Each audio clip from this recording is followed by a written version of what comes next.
When you're talking about valuing crypto assets, there have been approaches that have taken other valuations in asset classes and applied them to the crypto space.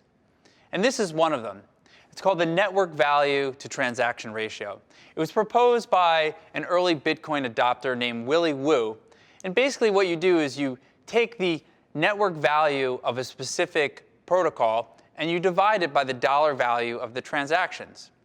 And you can think of this like a price-earnings ratio. In the stock market, you might have a stock, let's say Apple, that's priced as $200 a share, and you have an earnings of Apple at $10 a share. So you would divide 200 by 10, and you get a price-earnings ratio of a stock of 20. You can do a similar metric with the network value to transaction ratio in the cryptocurrency space.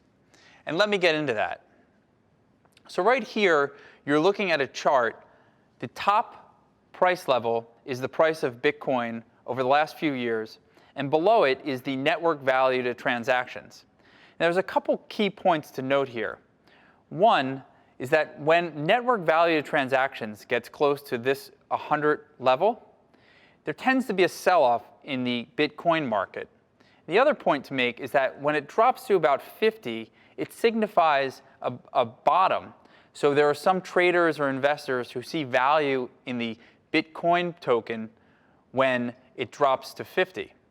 And in fact, in 2017, there were significant sell-offs that took the network value to transaction close to 50, and these, in turn, became rallies in the price of Bitcoin. So if I line these up, here's the first one, which produced a rally.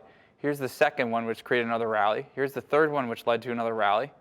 And this didn't drop all the way down to 50, but there was also another rally. Now, when we had this super high in Bitcoin in late 2017, the network value of the transaction climbed as high as 175. And then since then, it's sold off.